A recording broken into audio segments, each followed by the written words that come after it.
Thanks for the introduction.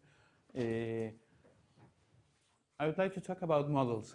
So I'll say a few words about models before starting on the general problem. And so let me say a few words before I talk about genetics and plants and regulatory networks and other things. First of all, well, the image is not very clear, it's pixeled, but when I've been working with biologists for some time, for 10 years or a little bit more than that, and sometimes it's difficult to convince them that mathematical models are good for anything. So I guess it's when you start saving them either time or money, or you tell them something that they don't know, it's that they start believing you. Nothing against Frenchmen, but there's a quote by Goethe who says that, I was telling Paula that yesterday, that mathematicians are like Frenchmen, that you tell them something and then when you ask them again, they tell you with their own words, and it has nothing to do with what you originally had told them. And that's the impression biologists, I think that's the impression biologists have many times with respect to mathematics. So they think that we are telling them the same thing in more complicated words. So what I hope is, at least there are no biologists here, right? Unfortunately, it's well. In any case, I would like to. Put you on the air. Is that true? We tell you things in our own language that you then can't understand. It's just in my own words, yeah. Okay. Well, in any case, I try to convince you that at least trying to build up from experimental facts to mathematical models can provide even just different tools to organize information that is useful. Already that is useful, even if it didn't have predictive or explanatory value. But anyway, I try to get to the point. So I put this image of by Escher because it's more elegant than a dog chasing its tail, a dragon chasing its tail. But it's a little bit phrasing what mathematical models are for biologists. So nothing useful, just a dog chasing its tail. But well, I definitely believe it's not like that. So I try to mention.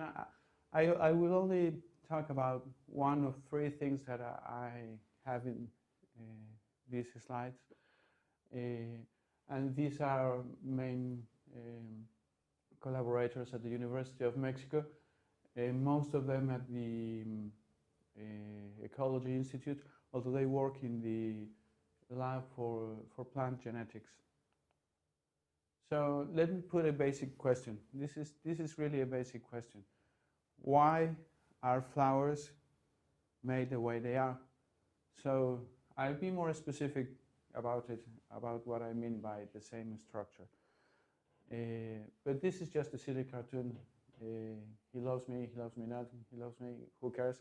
Well, there are some people who care, because plants are just an excuse to understand how the genetic code translates, not directly, but after interactions with the environment, with contextual factors, many other things, how it interacts to produce different structures. And that's the real question. So I would like to quote a classic. This is Darcy Thompson, but I'm sure all of you have heard about him. He wrote a great book, which is called On Growth and Form, and by 1917, so in 2 years, it'll be the 100th anniversary of the first edition, so several things are coming up. But I would like to quote from the preface, this, which I like very much. The terms growth and form, which make up the title of this book, are to be understood, as I need hardly say, in the relation to the study of organisms. We want to see how, in some cases at least, the forms of living things and of the parts of living things can be explained by physical considerations, and to realize that in general no organic form exists, save such as are in conformity with physical and mathematical laws. I think that's he was a biologist, and so it's a more than enough justification to use mathematics. And just to give one example that has nothing to do, but I think it's very clear with what I'm talking. The compound eyes of the fruit fly, each compound eye has, so each of these cells is formed of several, sorry, I shouldn't have used the word cell. Each eye is made of several cells, and it's been shown recently that the pattern that they adopt is basically the same as bubble clusters. So they obey the laws of minimal surfaces, which is very surprising because the biochemistry of the membrane is very complicated, and it doesn't happen in every cell, of course, or every cell type. The usual situation is much more complex. But in any case, in some instances, at least, it is possible to understand in simple physical terms what's going on behind the biology. And finally, as some sort of final remark to the introduction, I'd like to say a few words about the timeline in terms of mathematical modeling for morphogenesis. I think that really the modern starting point is given by Darcy Thompson around 1910, well, 1917, precisely as I said. But I would say at least a couple of things about these two people here. Alan Turing, which in a classical paper, the biochemical basis of morphogenesis, proposes a reaction diffusion system to explain non-homogeneous spatial patterns. So eventually, after all these experimental facts and things I will mention, I will end up with a reaction diffusion equation that I try to justify, models, and provides not only qualitative but quantitative information about some biological process that I will also describe. And this is very much related to the work by Stuart Kaufman, who was the first, I think, to propose the use of networks. So networks, a little bit as we understand graph theory in mathematics, to model cell fate determination. And these two things combined will provide, let's say, the methodological framework for my work. So I will mention the three things I have on my slides. I will talk only about the first. So the question is, as I said, why flowers are made the way they are. And the explanation lies behind the regulatory network. So what I would like to try is to build up from experiments a dynamical system, first a discrete dynamical system that allows me to identify the different cell fates for the bud. So at first, when the flower is at early stages of development,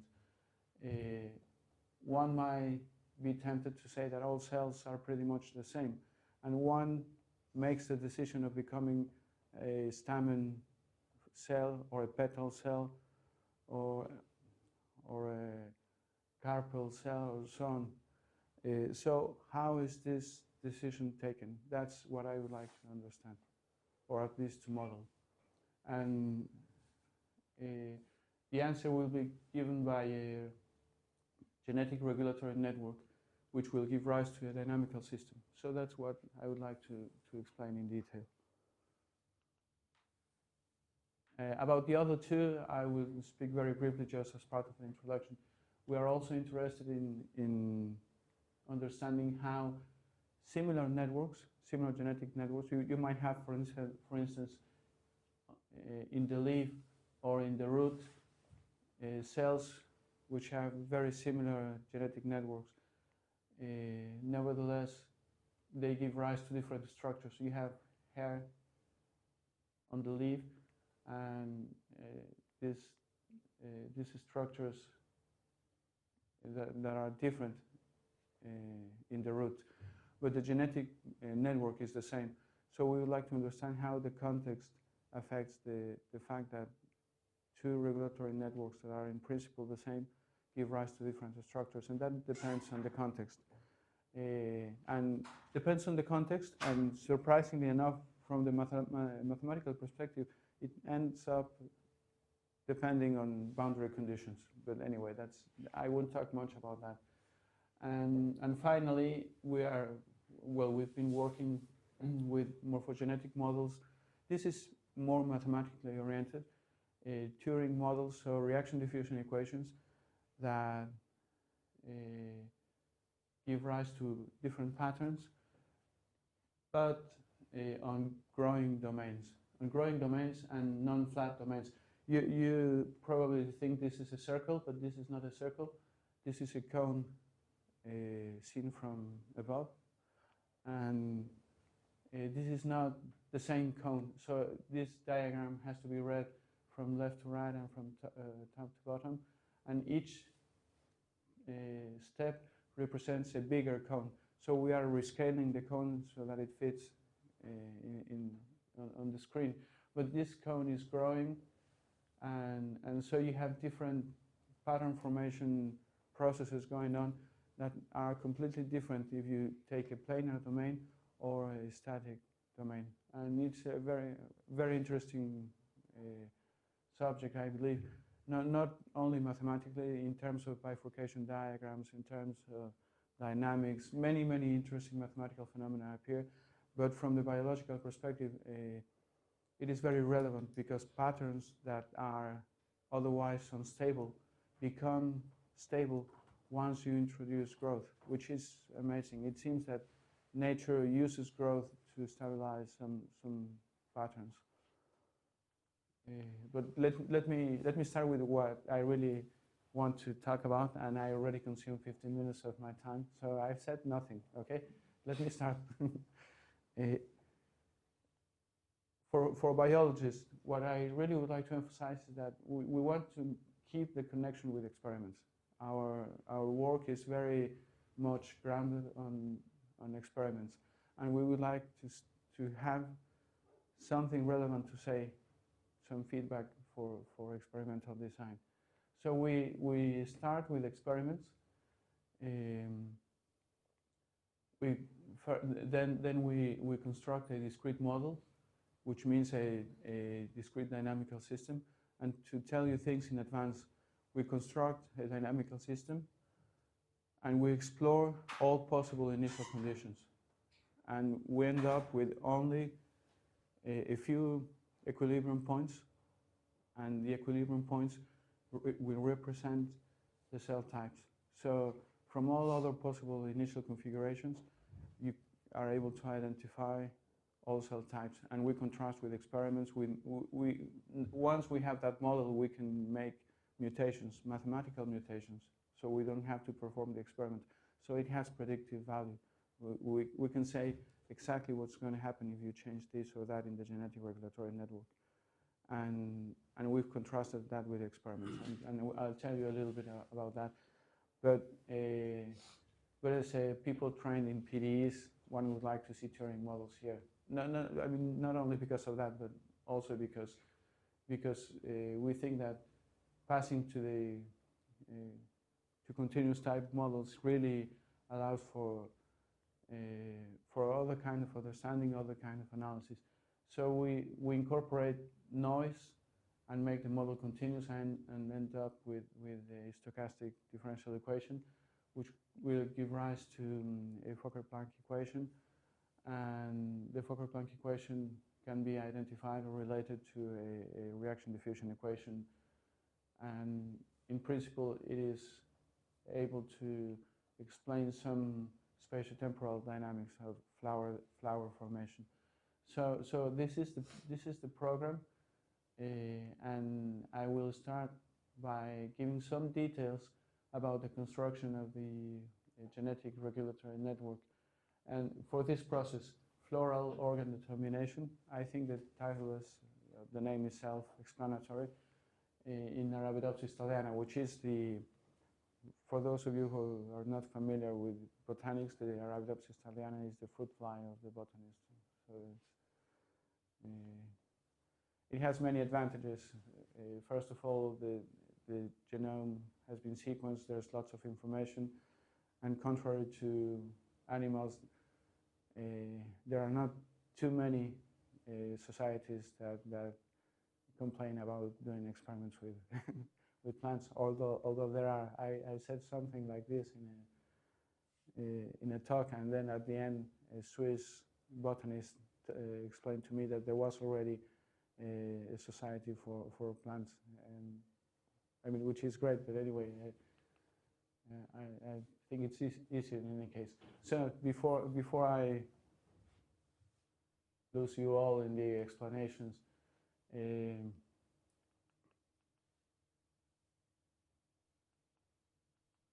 here is the more detailed program. Some of these are things I've already said. So based on experimental data, we established the structure of the underlying genetic regulatory network, which allows the construction of a dynamical system, first discrete, then we make it continuous, analyze the effect of noise, and then try to analyze the space-time dynamics. We started already, well, more than 10 years ago, and the first paper that appeared, I think it contains most of the fundamental ideas. So for people who are interested in the subject, and well, many other people are working on related things. But anyway, if people are interested in the subject, this is probably a good reference to read.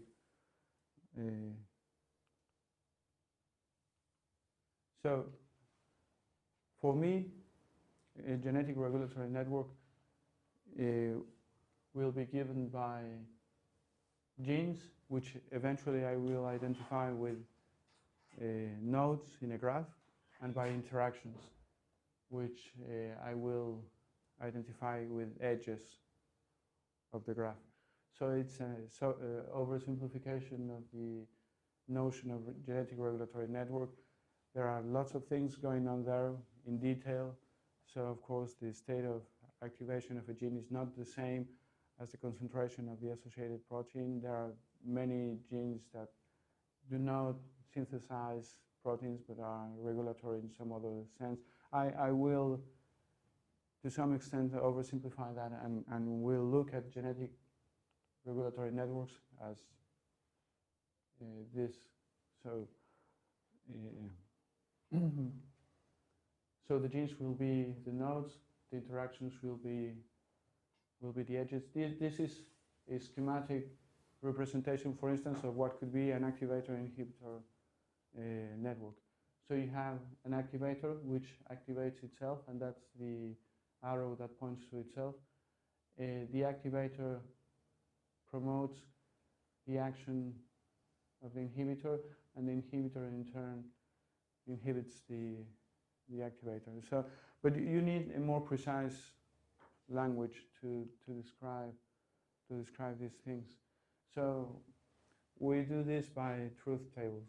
So we take first. Let me give you a toy model, and then I'll pass to the real case. So I have the state of the gene A will be denoted by U, and the state of the gene B will be denoted by the variable V. And I make first the model Boolean, so only 0 or 1. So if both genes are off, then since the A gene activates itself, it will eventually become 1. So that's one possible truth table. I'm not saying this is the only one, but I'm just exemplifying. If the activator is off and the inhibitor is on, and the inhibitor is sufficiently strong, then it will make the activator off, and so on and so forth. What the point I really want to emphasize is that from a truth table like this, you can go to a dynamical representation. So if you go to it would be the equivalent of the phase plane or the phase space, you would have a dynamical system. In which case, in this case, it will give you a periodic orbit. So that's more or less what we are doing with a more complex genetic network. So now let me come back to the question I raised already a couple of times. Why, among all 250,000 species of flowering plants, why all of them have the same structure? And by the same structure, I mean the fact that the basic architecture is conserved. So if you see from the outside to the inside of the flower, you have always this architecture: sepals, petals, stamens, and carpels. Maybe I have a clearer picture. Yeah, here. This is, by the way, let me introduce you formally to Arabidopsis thaliana. So this is the flower, and you have on the outside sepals, then petals, then stamens, and then carpels. But not only spatially, but also the time sequence of organ formation is precisely this. First, sepals are formed, then petals, then stamens, and then carpels. How is this encoded in the genetic regulatory network? We claim, and that's the whole subject of what we are trying to do, that it is not necessarily encoded in a couple of genes or in a few genes, that it is rather a dynamical consequence of the way genes interact. That's basically the message I would like to point out. So in order to understand a very phenomenological model proposed by Elliot Elowitz in the early 90s, called the ABC model, was proposed. And it's called the ABC because it assumes that there are three kinds of genes, of A, B, and C type. And just to explain very, very quickly how it works, you have genes of type A in purple, of type B in yellow, and of type C in red. So when only the A type is expressed, which is at the outside of the flower, you have sepals. If A and B are active, which is the middle part, you have sepals. If you have B type and C type, you have stamens, and if you have only C type, you have carpels. I don't know if the figure is clear and the explanation is all right, but this is a very simple way of explaining why you have four kinds of structures of organs with three kinds of genes. And if you have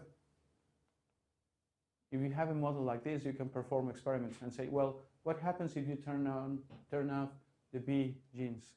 Well, if you turn off the B genes, you should have only sepals and carpels. And if you perform the experiment, you end up with flowers that have only sepals and carpels. So that's, even this very simple phenomenological model is already able to, in principle, to make some predictions. And there are some other mutants. So I like this. So in this case, you have A and B genes. If you remember A and B genes, A and B gave rise to sepals and petals. So this flower, this mutation here is very much like the rose, with big petals and big sepals, but no stamens or carpels, right? So now, if you, I have to say just a couple of things before I go on. I said every single species out of 250,000 preserved that architecture. Well, there's one exception. There's only one exception. And it had to be Mexican. I'm really proud of that the exception is Mexican. And it's a very difficult flower. It's a very difficult flower because it hasn't been able to be grown in a lab. It has a symbiotic system with a fungus. So it's difficult to perform experiments with, and it's a whole story. But for that flower, the architecture is interchanged. So you have sepals, petals, and instead of having stamens, you have carpels, and in the center, stamens. So the reproductory, the sexual organs are interchanged.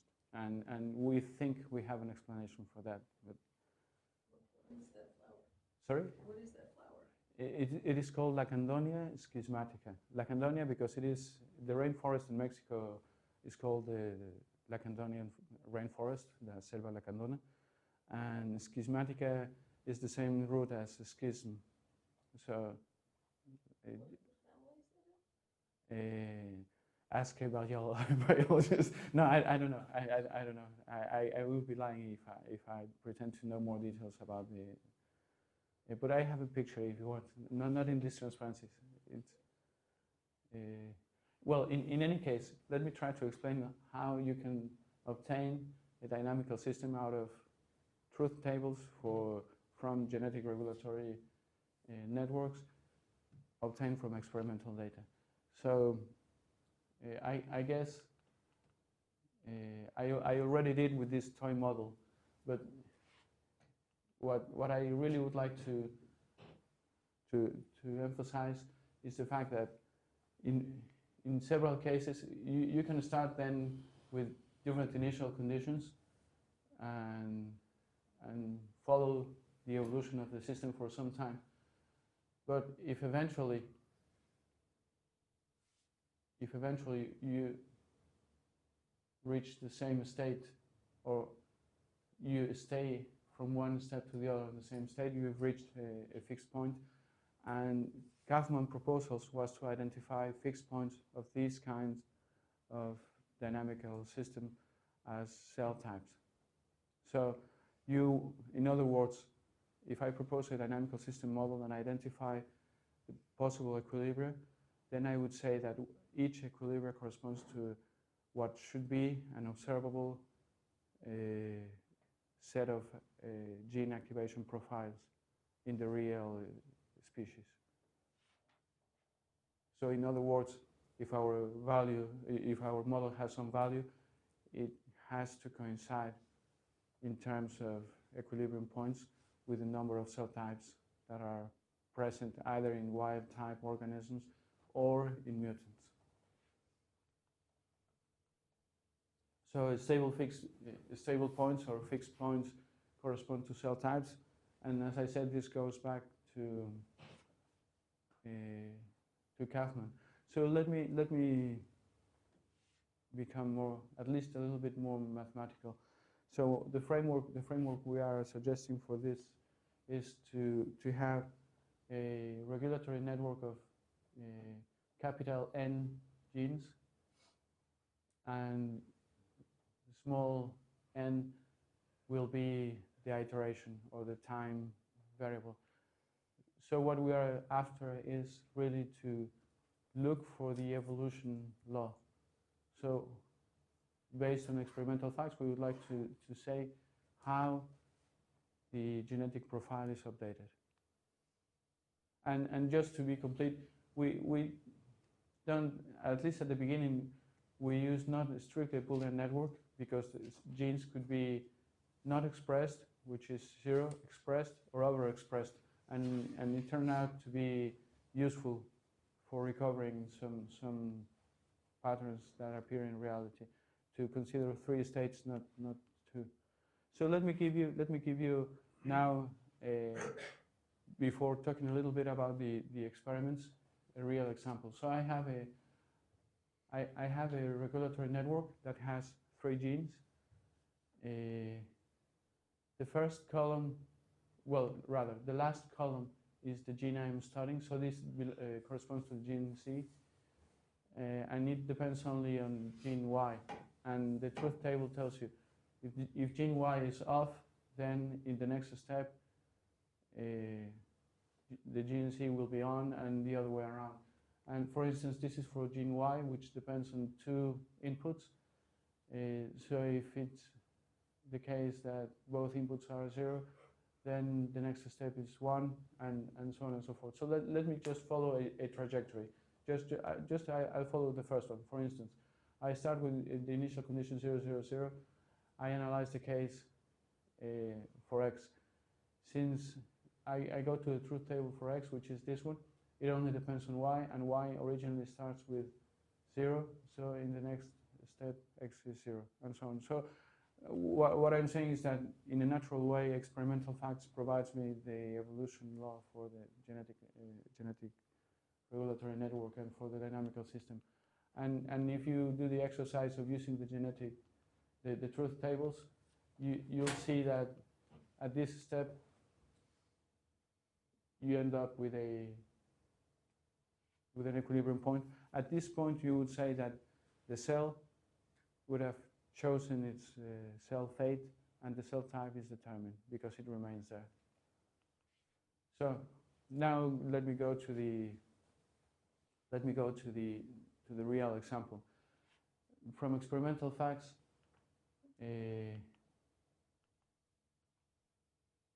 we've suggested this network, which is again some sort of shorthand notation, because for each gene we have to construct, based on experimental facts, we have to construct a truth table.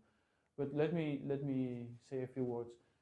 The genes that are encircled belong to the original genes that were identified as ABC genes.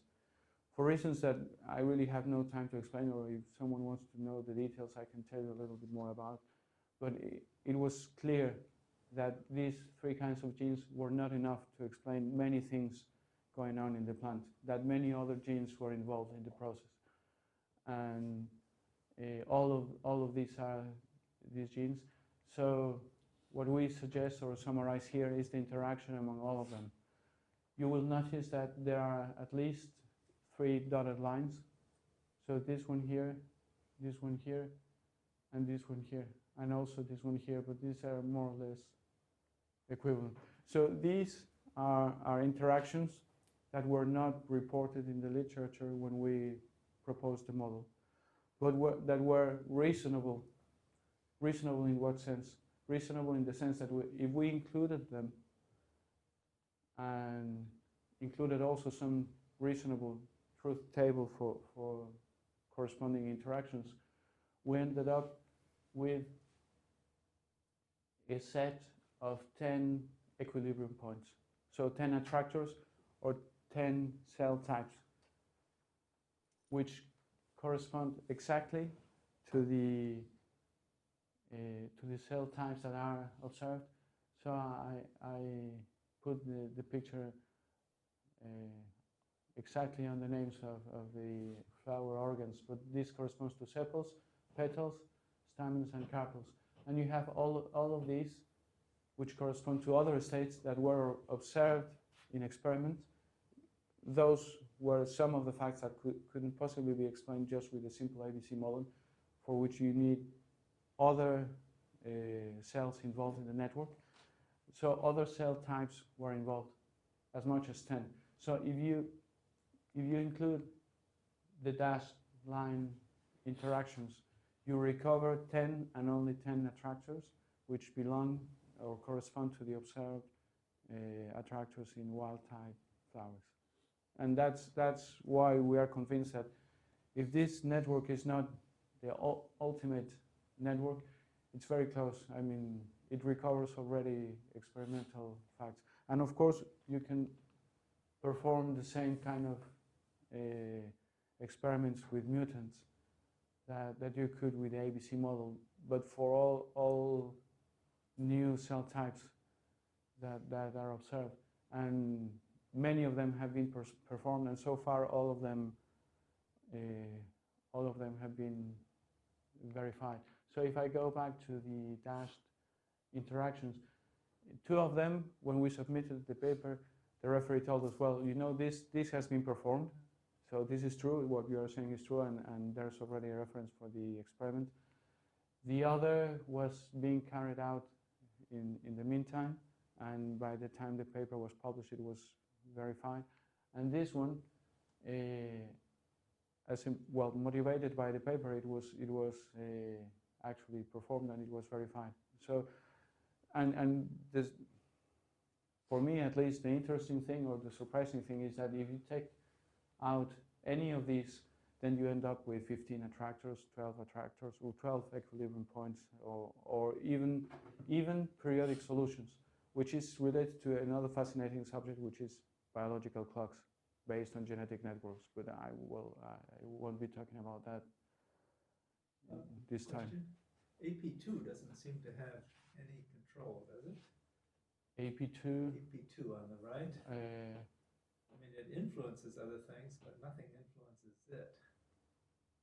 And that's correct. There's no AP2. Well, I didn't say that because the colors are not very clear. But these are the C genes. This is the C gene. These are B genes, and these are A genes. And let me check because I wanted to give an example. Well, I don't know if I have that information or not, but but that's true. AP2, if I remember correctly, appears as some sort of pre-pattern on the bot, and so it's more like some sort of initial condition rather than. So if you overexpress it, does that disrupt the downstream? Yeah, well, that's one. I guess the more sensitive to disruptions is this one, the agamous gene. But as I mentioned, oops, sorry, it's the other way around. Here's one possible mutant, but we've tried to contact experimental groups, or we've looked in the literature, and so far all the mutants have agreed. In particular, I think that they have done experiments with mutations of AP2. Well, I already mentioned that the vegetative states are recovered, and vegetative states were some observed cell types that hadn't been explained before. So at least that kind of predictive power these kind of models have. So here this is a mutant experiment, and the very nice thing about this is that you can do the experiments that normally take for biologists months. You can do in a couple of clicks, because you set to 0 the state of a gene, and you keep that state. You force that state to be 0 or 1. So that's the equivalent of mutations, and you do the same procedure. You analyze again what the equilibria are, and see what happens, and then you see if it corresponds to what is observed in reality. So at least that I mentioned saving time and money. That really saves time and money once you have a model that is, so to speak, calibrated. But let me go to the more mathematical part of the talk. I will pose a question that, of course, I believe I know the answer to. Otherwise, I wouldn't be asking that. But in general, it is, I guess, not only for this process, but in general, it is an interesting question. The question is whether the temporal morphogenetic pattern of organ formation is robust, and it could be understood as a consequence of the dynamics of the phylogenetic network. So as I mentioned at the beginning, sepals are formed first, then petals, then stamens, and then carpels, except for this very strange Mexican flower. Except for that, the time sequence of organ formation is the same. We claim that there's no gene that specifically controls the fact that this happens, but it is a consequence of the architecture of the network. So that's the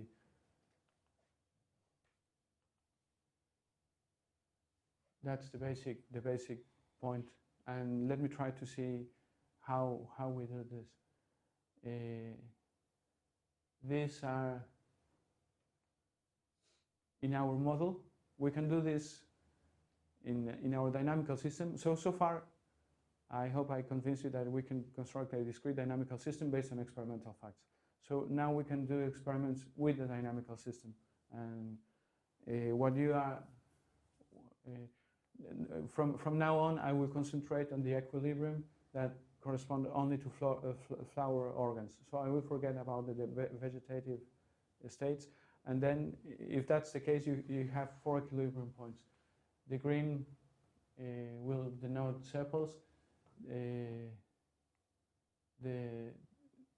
The purple petals, the yellow stamens, and the red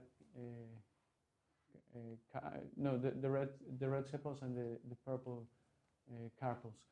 So if you take an arbitrary initial condition, or if you want a prototypical initial condition or an ensemble of initial conditions, and see what's the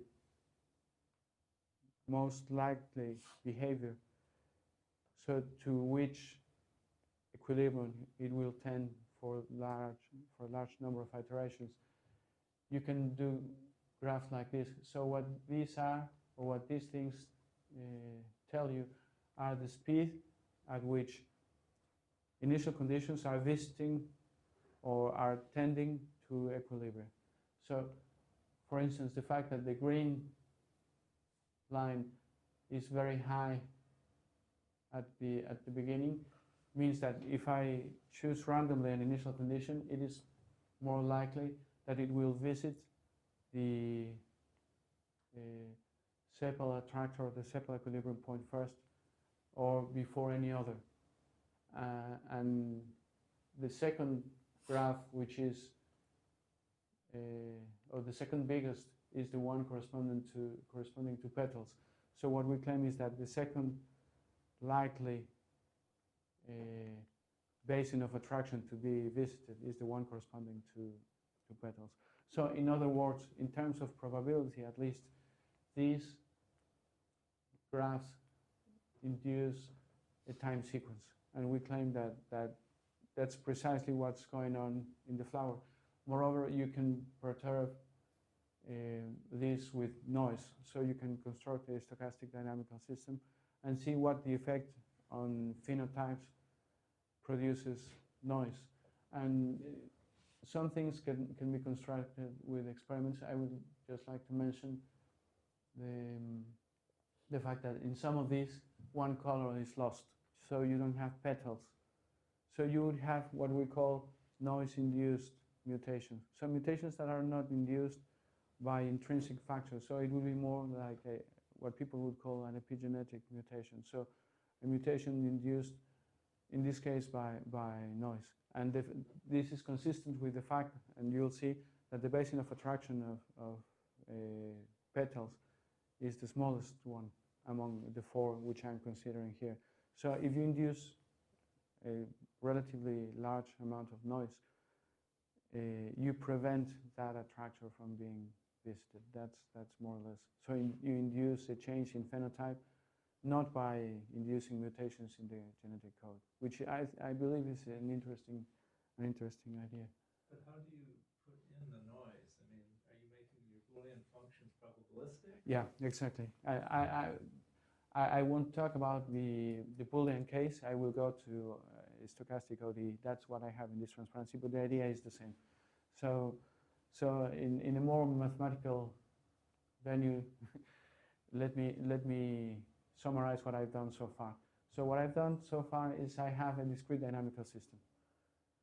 If you interpolate, or you have several ways of making that continuous. One way is to do some sort of linear interpolation. Let's say you make some linear interpolation.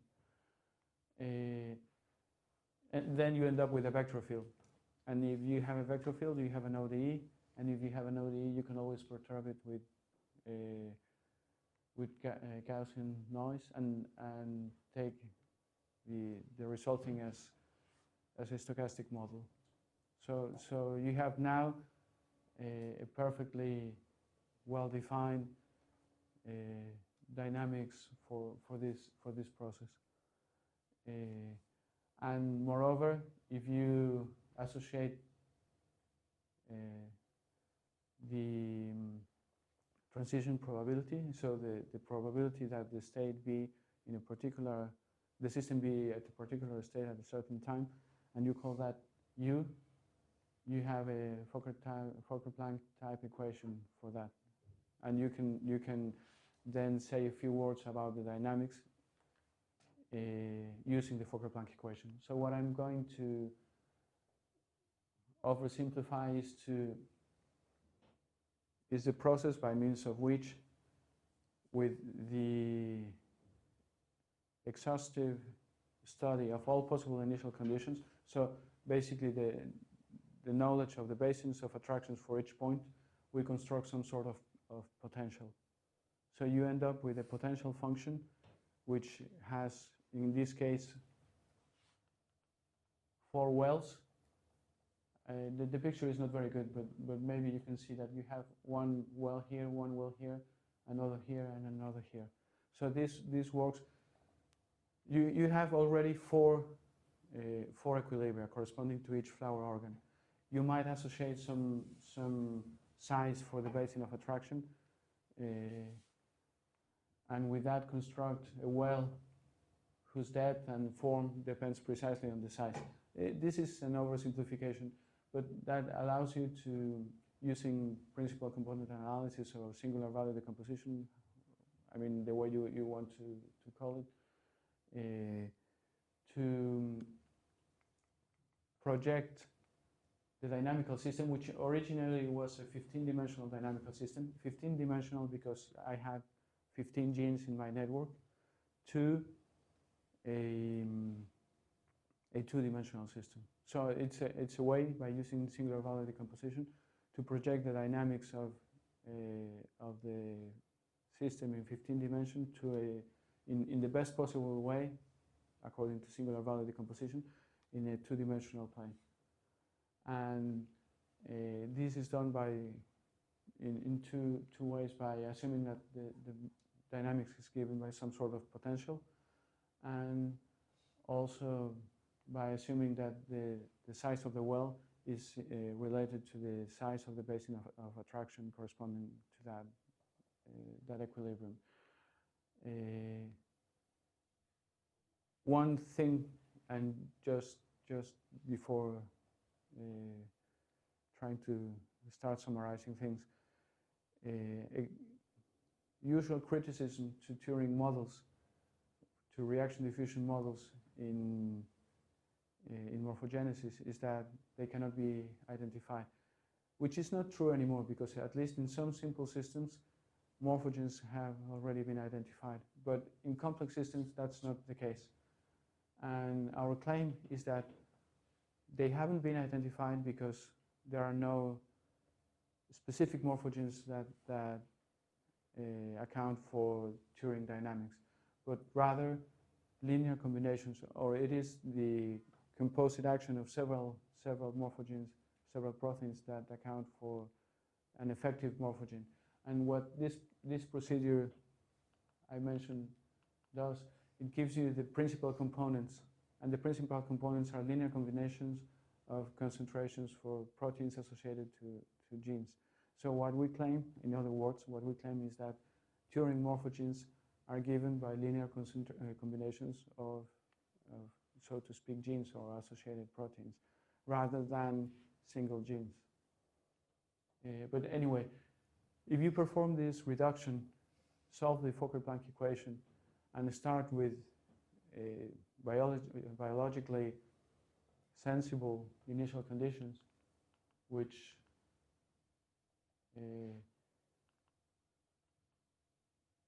would be this. So this is already the 2-dimensional plane on which I have projected the 15-dimensional dynamics and with the associated potential.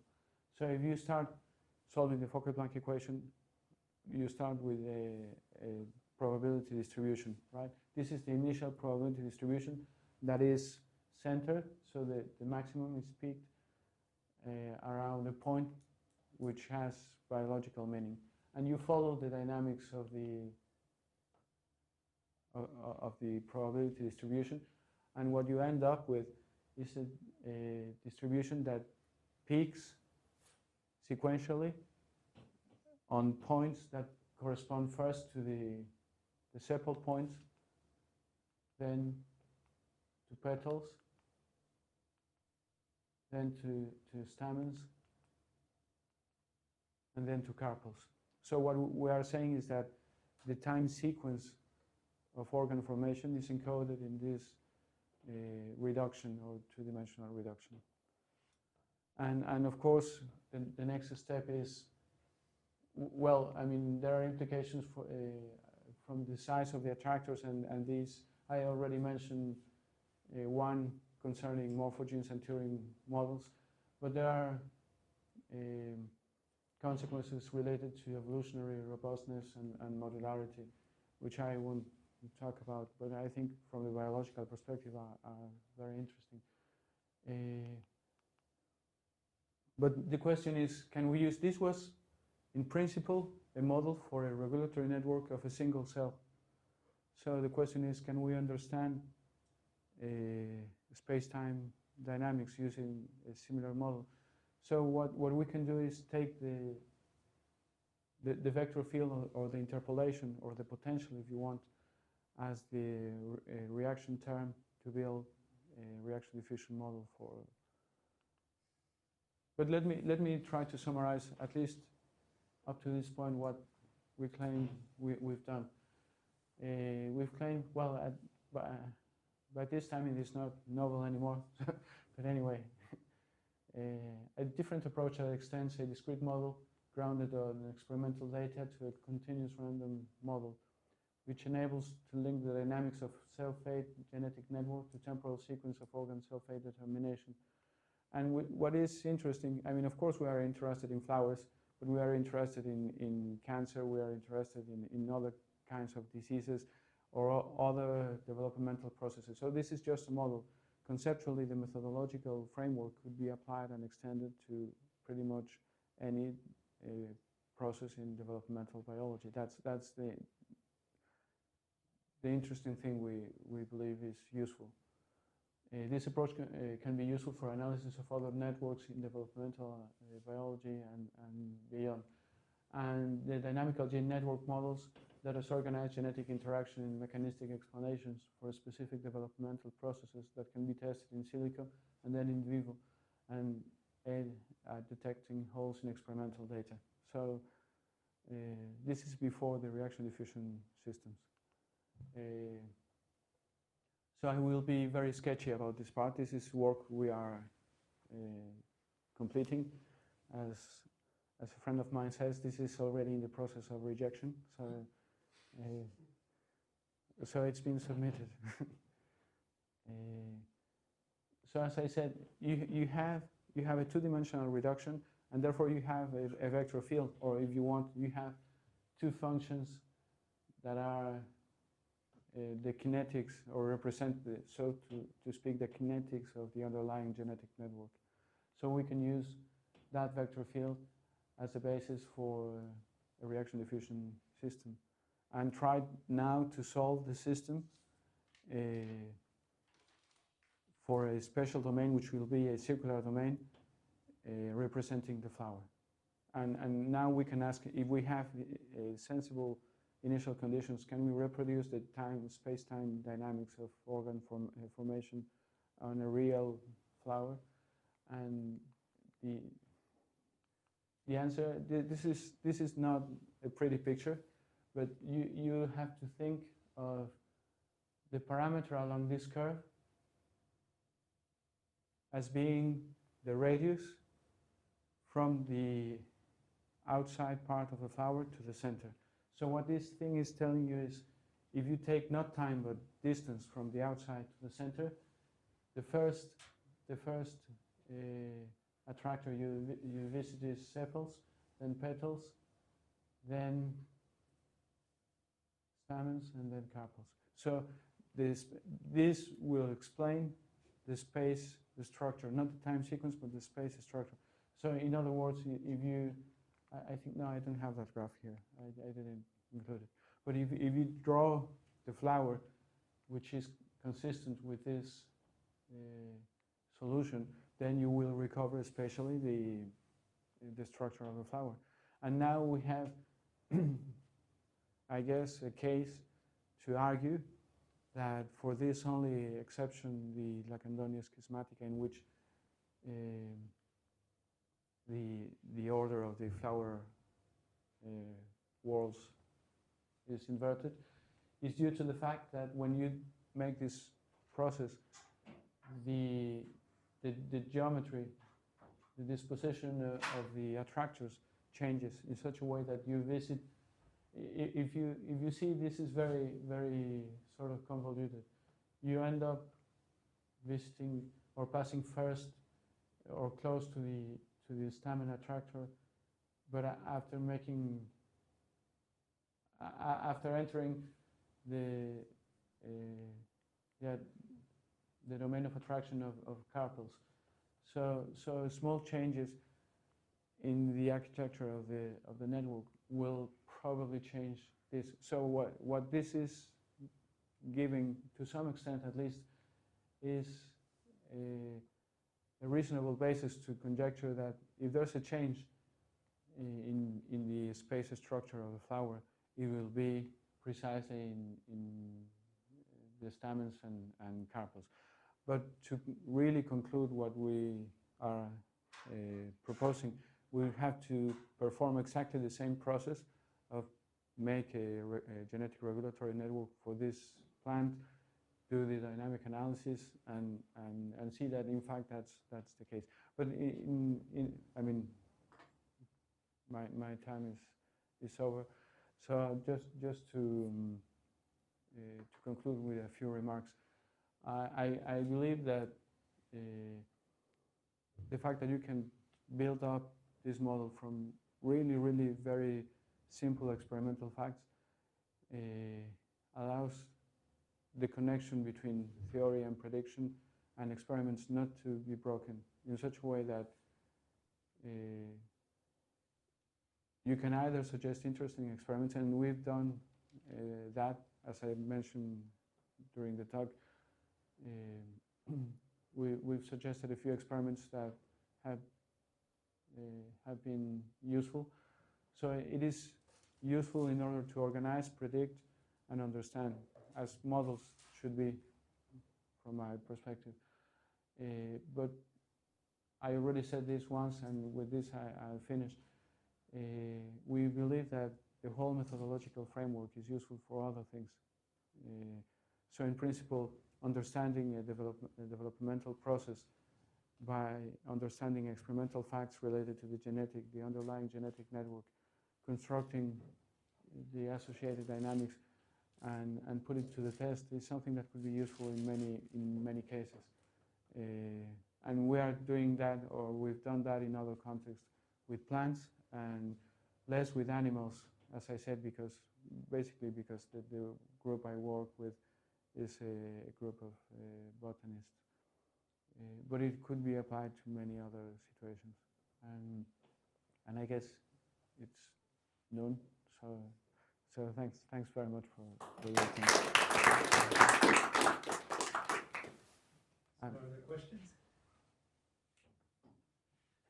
I have one, at least. I don't understand what I'm seeing here. Okay. So you said the parameter along that curve is distance Oh, from, you mean in this Yeah, particular slide? is distance from the outside. Right? Okay.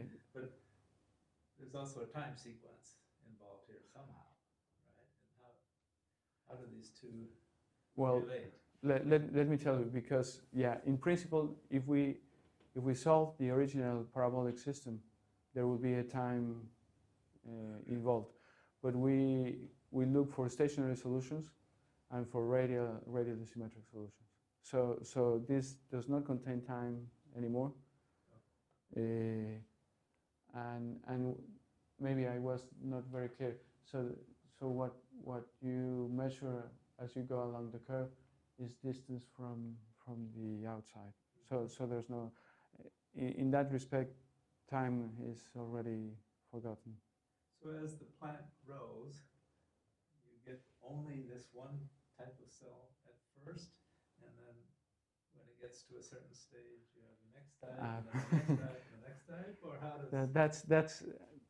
That's a very, very subtle question, and that's one of the questions that always rises in discussions with biologists. So the question is whether a single cell explores the possible states, or what we claim is that once a cell attains a particular fate of determination, there are other mechanisms that come into play in order to fix that fate. So for instance, some things are not reversible. So it's not that, that's where the analogy with statistical mechanics breaks down. So you don't have an ensemble that explores all possible configurations. You have an initial condition that follows a certain trajectory, and once it reaches a basin of attraction, there are other biological mechanisms that fix the state. So in principle, because they were saying, so what you are telling me is that what I should see is that the flower becomes all sepals first, and then only the outer rim remains sepals, but then the other, and that's, of course, that's not what one observes. So for instance, there should be an interaction that once the outer rim is fixed, it prevents the next region from being more sepals. And as a matter of fact, that's, well, there are some other semi-quantitative implications of the model that we haven't checked. The sizes of the basins of attraction should have some implications in terms of what proportion of cells become what organ, and we haven't checked that. And of course, we have to solve the full reaction diffusion system to see if this really the whole space-time sequence is recovered, not only the stationary situation. But yeah, I don't know if I answered your question properly. Okay, it's not so properly. Okay, well, but maybe we can talk afterwards. So no more questions. No complaints from the biologists. Okay, good. Okay, Well, thank you again.